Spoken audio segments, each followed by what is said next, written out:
یہ کہتے ہیں کہ ہمارے امام صاحب جو ہیں وہ عشاء کی نماز کے بعد سورہ ملک پڑھتے ہیں، تو ہم نے غور کیا کہ اس میں تھوڑی سی الفاظ کا رد و بدل ہے، کچھ آیات بیچ میں چھوڑ گئے، قرات غلط ہے۔ ہم نے سمجھانے کی کوشش کی لیکن وہ نہیں سمجھ پایا، وسوسے آ گئے ہیں کہ باقی جو قرات کرتے ہیں اس کا کیا حکم ہوگا۔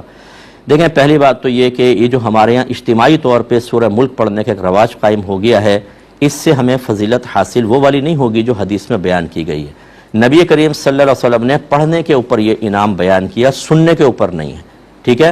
اور یہ چونکہ مطلب افعال شرعیہ ہیں، افعال شرعیہ انہیں کہتے ہیں کہ جن کا تعارف اللہ کے نبی پیش کرتے ہیں، ہم قیاساً عقلاً اس کا فیصلہ نہیں کر سکتے ہیں، لہٰذا میرا مشورہ آپ کو یہی ہوگا کہ آپ عشاء کی نماز کے بعد اپنی سورہ ملک علیحدہ پڑھیں۔ یہ نہ کریں کہ ایک پڑھ لیں اجتماعی طور پہ، اس کو پڑھنے فضیلت ملے گی، آپ کو بحکم حدیث تو نہیں مل سکتی، کیونکہ حدیث میں پڑھنے کا ذکر ہے، سننے کا ذکر نہیں ہے۔ ہم اپنے پاس سے پڑھنے کو سننا اور سننے کو پڑھنا نہیں کر سکتے ہیں۔ یاد رکھیں، نکاح کے اندر قول کہنا ہوگا، اگر کوئی اور قبول کر لے اور دولہا سن لے خالی تو کیا ہو جائے گا نکاح؟ نہیں، سننے کا وہ اس کو کہنا ہے، منہ سے الفاظ ادا کرنے۔ اس کا مطلب ہے کہ کہنا بعض جگہ ضروری ہوتا ہے اور بعض جگہ سننے سے بھی کام چل جاتا ہے، لیکن یہاں پر ایسا نہیں ہے۔ تو دوسری بات جو غلطی کی ہے اس پہ میں کلام کرتا ہوں، لیکن ایک مختصر سے بریک کے بعد۔ بسم اللہ الرحمن الرحیم۔ دوسرا جو آپ نے فرمایا کہ کچھ ہمیں الفاظ کی غلطی نظر آئی، تو وہ سورہ ملک کے اندر نظر آئی۔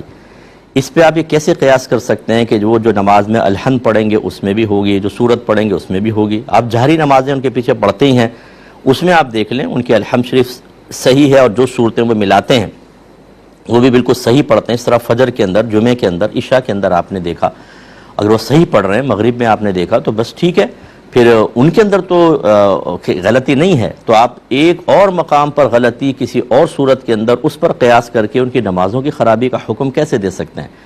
ہاں، اگر آپ کو مستقل بنیادوں پہ کوئی خرابی نظر آئی ہے وہ ایک الگ بات ہے، یعنی عام نمازوں کے اندر بھی وہ ایک الگ بات ہے، لیکن آپ نے اس کا ذکر نہیں کیا۔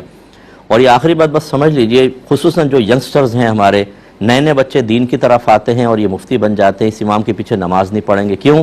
ان کا عین واضح نہیں نکلتا، ہا صحیح نہیں نکالتے۔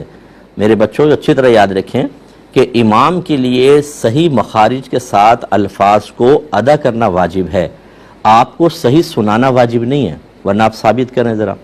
میں نے خود کتنے بالغان کو مدرسہ پڑھایا ہے، وہ ان کو کہتے ہیں عین نکالیں، عین عین بولو، عین، ان کا عین نکلتا ہی نہیں ہے، لیکن جب وہ پڑھ رہے ہیں تو نستعین، وہ ایسے عین نستعین یوں کریں گے، ہمیں عین نہیں سن رہا لیکن وہ صحیح مقام سے نکال رہے ہیں۔ صحیح مقام سے نکالنا واجب تھا، نہ یہ کہ آپ کو سنانا بھی واجب۔ اب بیچارے کے تلفظ زبان پہ نہیں چڑھ رہا تو پھر اس کا مطلب وہ تو نماز نہیں پڑھا سکتا۔